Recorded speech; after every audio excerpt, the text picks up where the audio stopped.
mot de question. Vraiment, Cadet-Roussel est bon enfant.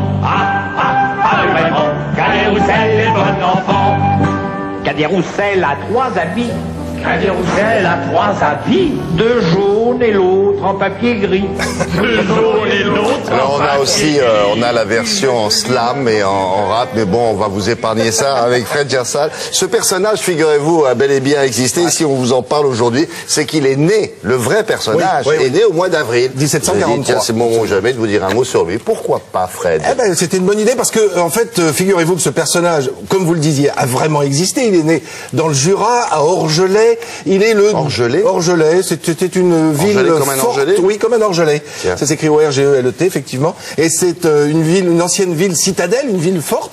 Et il est le 2e de la famille Cadet. C'est le cadet. Cadet-Roussel. Oui, en fait, sinon, il se serait appelé l'aîné. Peut-être, ou le Benjamin, mais voilà, lui, c'est le cadet. C'est moins drôle. L'aîné Roussel, c'est-à-dire que ça aurait pu passer, mais voilà, mais c'est rentré dans les mœurs maintenant, c'est fini, Cadet-Roussel est là, et il n'y a rien à faire. Alors, il est de la famille des Roussel, évidemment, son papa s'appelle Roussel, son frère et sa sœur s'appellent Roussel, et lui va entrer, il va déménager, il va entrer chez des patrons bourgeois à Auxerre, où il devient un petit peu l'homme à tout faire, vous savez, il est à la fois serviteur, laquais, mais il sait qu'il veut faire autre chose, il sait qu'il a la possibilité de faire un autre métier, et il veut rentrer dans un métier lié à la loi, lié à la justice, et il va devenir huissier. Alors à l'époque, ben oui, parce qu'on pouvait acheter pour très peu d'argent la charge, absolument, la charge d'huissier, huissier ou sergent, puisque les deux noms étaient encore valables à l'époque. Alors vous allez me dire quel rapport, et ça va, on va mieux comprendre, parce que ça, tout ça, ce sont des gravures qui nous le représentent, évidemment, non pas tel qu'il était, mais le personnage... Il faut nous expliquer pourquoi on est passé de ce personnage qui existe à un personnage de fiction. Eh ben, c'est en 1792, au moment où les volontaires partent pour l'armée du Nord, on cherche une chanson. Vous savez ce que c'est, une chanson qui entraîne les soldats. Et il existait déjà cette chanson avec Jean Nivelle. Jean Nivelle, c'est un très vieux personnage, très ancien de l'histoire de France.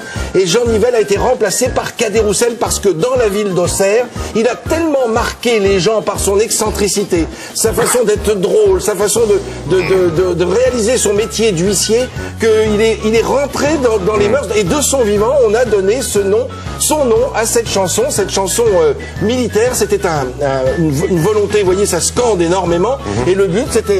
ça permet de marcher. Absolument, en cadence, exactement comme est née la Marseillaise, si je puis dire. Alors là, évidemment, là on a une chanson qui est gaie, légère, amusante, la Marseillaise étant évidemment plus militaire et plus triste et plus terrible dans les textes. Et plus sanglante. Et plus sanglante, absolument. Oui. Mais à chaque fois, on est dans le même cas, c'est-à-dire ce sont des volontaires qui partent pour soit l'armée du Rhin, soit l'armée du Nord, et à chaque fois, il s'agit de s'entraîner. Alors, il n'a jamais eu 3 maisons. On a repris aussi un vieux texte qui existait. Lui, il a une maison à Auxerre que l'on peut encore visiter aujourd'hui. Il avait demandé à ce qu'elle soit légèrement agrandie. La ville avait accepté à condition que cette maison reste la maison de l'huissier en chef de la ville. C'est ce qui s'est passé au début. Lui, il va mourir en 1808-1809 à l'âge de 63 ans. Et il est vraiment rentré dans l'histoire de son vivant, puisque c'est 1792, je vous le disais, que la chanson a permis aux soldats de partir. Alors l'excentricité du personnage, il l'a montré, et vous voyez ce chapeau bicorne qu'on a vu au fil des images qu'il porte, c'est parce que on parlait à l'époque soit d'huissier, soit de sergent. Et il fallait que certains sergents, à la demande du fils de Philippe le Bel, certains de ces sergents devaient se trouver à la porte du palais de justice où de la salle se rendait la justice. Et ces deux sergents du tribunal, ces deux sergents de chaque côté de la porte étaient des sergents d'huis, c'est-à-dire l'huis, vous savez la porte, l'huis, le huis clos par exemple, c'est ça, ce sont les portes fermées. Donc ces huis, ces deux sergents placés à la porte deviennent des huissiers, c'est tout à fait logique. Les huissiers sont avant tout des huissiers audienciers à l'origine, c'est-à-dire qu'ils s'occupent des audiences, et puis le métier va bouger. Et là c'est la statue que l'on peut voir à Auxerre encore aujourd'hui, c'est le personnage symbolique de la ville, puisqu'aujourd'hui il y a tout un parcours que l'on peut suivre sur le sol d'Auxerre. The Cadet-Roussel Tour. Absolument. Oh yeah. for the world.